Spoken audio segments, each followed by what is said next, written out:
If rounding your back during a deadlift is bad, why are cable crunches okay? They attach an image, which maybe we can attach if we feel like it. And then they go on to say, if the spine is curved during a deadlift, this is considered bad form and you should maintain a neutral spine throughout the lift. However, cable crunches, which are apparently better than normal crunches for some reason, do the exact opposite of this while still under load.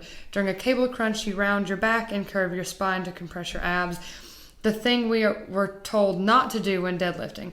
In fact, if you look at the don't image, which I'm guessing is in what they attached, in the above picture and image them on their knees instead of standing, the image... Probably skip some of that. Okay. They get tangled in their own words. Yeah, okay. Anyway, the gist is it's very similar posture is what they're trying to say. Does pulling the weight in a different direction make that much difference, and why? And then more pictures. Yeah, so basically they're talking about like when you have like the rope on the cable machine and you're doing like a crunch over and over, like usually from a knee. So like you're looking like this. The simple answer is they're not better. Like they are asking, why are deadlifts, like why shouldn't you round your spine with a deadlift, but you should doing a crunch? You shouldn't. You shouldn't do crunches, period. Like general rule of thumb is we don't want to do any kind of repetitive bending of the spine, whether that be flexion, hyperflexion, hyperextension, or lateral flexion. Under load, but even without load, like crunches without weight are still... That's true. Not ideal for, our cervical spine either. But then under load, it just takes that to the whatever degree of danger, depending on how much load. So you really don't want to do either of them. Like they were asking, like why are the weighted crunches good? Why are it's bad to round your back in a deadlift? They kind of answered their own question. Like they kind of knew, like they both seem bad, but they had read on who knows what kind of forum or blog that weighted crunches are great. And apparently better than the other ones. And yeah. If anything, they're much worse. And they get a couple of answers explaining why it's okay, and it's not accurate. But like there's some thought process to it at least, but it's just not. There's no merit to it, right? Like this person said, that's my answer. I actually answered this one. It has to do deadlift. The force is going away from you. Whereas the cable crunch, the force is going... Also away from the deadlift... Okay. See, even these answers are, like, messy. So basically what they're saying is, like, in deadlifting, the weight is pulling your spine into that position, whereas the crunch, you're pulling the weight and making your spine do it. Like, your spine is making it do it. It's like, both are bad. Yeah. Ipso facto, your spine is under load, and your vertebrae are not remaining neutral. Yeah. And you are exposing, like... You could slip a disc, even if it doesn't happen that day, even if it doesn't happen for weeks or months or years. You are increasing, the more instances in which you do that, you are increasing your opportunity or the likelihood that you slip a disc or tweak your back or way, way worse. Like this can be one of those where like one day out of nowhere someone's back is really bugging them and something in the moment doesn't happen. It's not like it's not an event, but more than like... It's not insane that like they did crunches all their life and they just kind of weakened the integrity of the discs of their spine. That's what happened to my back. Right. And then like, then they need a spinal fusion. Like that is like the worst case scenario. But it doesn't necessarily even have to reach that height. It's like basically what we've learned is like exercises, and part of my answer was like they're both putting your spine in harm's way. The best core exercises and ab exercises are anti-rotation, anti-flexion, anti-extension, which is its own video, so we won't dive into all the examples of that, but basically like planks are a good example. Pale-off press, you can look those up. Maybe we'll do another video on that. But and anything with repetitive flexion, so like crunches, especially weighted crunches, you really don't want to do that, whether it's the weight is going with you or not. It really doesn't matter. Your spine is not remaining neutral, and it's under load. When it's under load, if anything, I think that if I were to try to compare the two, the crunches, based on that whole where the resistance is, the crunches are worse because in the crunches, you're training yourself to round against resistance, whereas in the deadlift, the resistance is pulling you down, but you're not trying to do it. So if we were really going to compare That's the two, thing. they're both bad. And one of those answers, they were like, the weight when you're deadlifting is trying to do it, so you fight against it. It's like, exactly.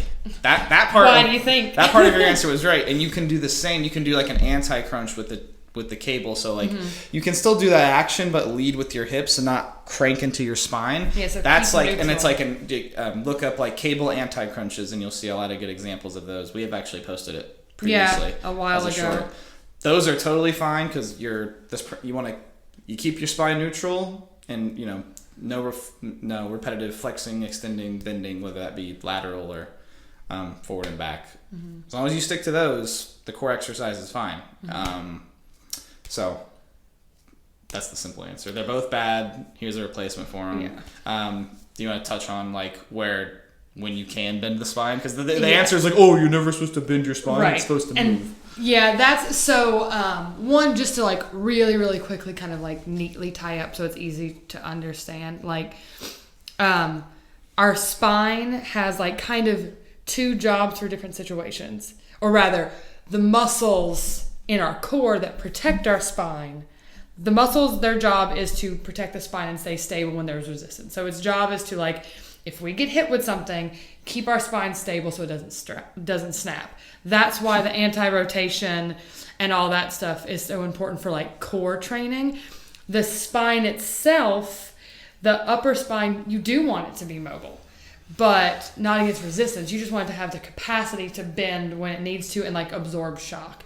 So that's why there's a lot of videos out there now that are saying that like, telling someone that they should keep a neutral spine during a deadlift or shouldn't do crunches and sit-ups is like fear-mongering because you're supposed to be able to bend your spine. And that's another of many examples that we've talked about of people like taking a little piece of the science and then like stripping away everything else and making that like law. I saw this video of it showed like old school bodybuilding versus like new school, and it showed like some very, very isolated. They were dumb exercises, but they're like, this is the new school and I take me back to the old school. It was total BS. But it showed like Arnold and all them like doing like heavy weights and all that, but their posture was horrendous, and they all have a lot of back problems now. They do. So like, and they like the workouts had nothing to do with the back. They just like they did like bent over row, well lower back, but they did bent over rows, and they weren't keeping a neutral spine. They were doing seated rows and really going forward and backwards. It's like you can still go heavy and you can still do all those old school exercises,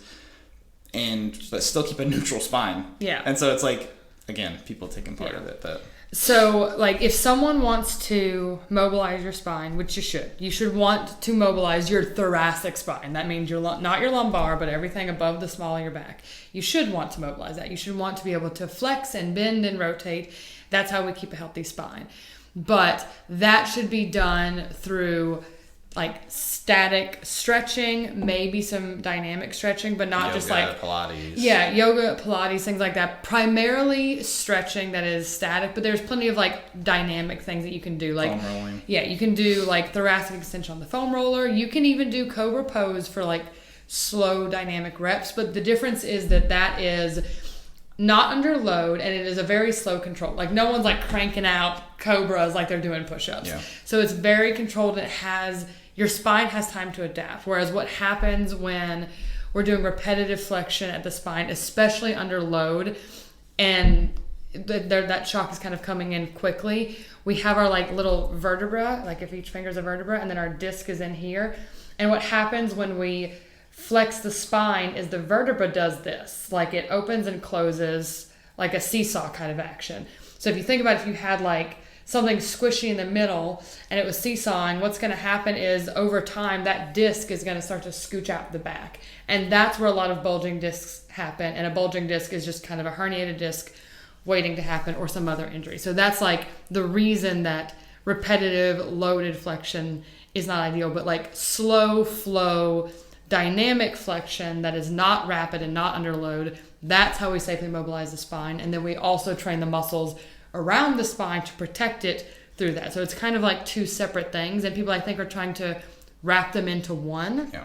Like I've seen people do like the I'm sure it has a name in yoga, but I don't remember what it is. But it's just like starting at the head and kind of like rolling down the spine and rolling back up. Body rolls, I think. Yeah, probably. There's that different makes sense. variations. Yeah. Of it, yeah, but it's like that slow roll, which is very, very good for you. And then I've seen people that have again pulled that snippet of science out and been like, oh well, what if I do deadlifts like that and now I put a barbell in my hand? It's they're like they're two totally different buckets. You can't. You also don't need load to do it. Like Right. if you want to have really good spinal mobility, you should have control over that action. Like that should be an active thing. Like you should have complete control over when you round your spine and when you don't. Putting a weight in your hand just now makes it a little bit passive. So the weight is curving your spine for you. You're no longer in control of that. And you want to be in control of the motion of your spine. And then the active engagement is protecting it. So it's like, yeah, it's two different buckets that are trained separately. Yep. So just kind of in the video, you can, when your spine is loaded, whether the weight's above you or below you or beside you or anywhere in between, you want to keep a neutral spine. And cable crunches, just to answer the question, are cable crunches bad? Yes. Yeah. Like they're dangerous, and we really don't use good and bad for exercises, but Yeah. there's They're really risky. they're really increasing risk for injury. And like crunches, calling crunches, this isn't really fear mongering or like an opinion. It's like they've done studies and shown how like over the years crunches have caused a lot of damage in the cervical spine. Yeah. And then if we really crank into it, that can happen in the lumbar as well. And that's just body weight crunches. So adding weight to this will do that as well. So this isn't just our opinions and our philosophies. It's just what the science tells us. So go off that, not your opinions on whatever those may be. And yeah, stay safe.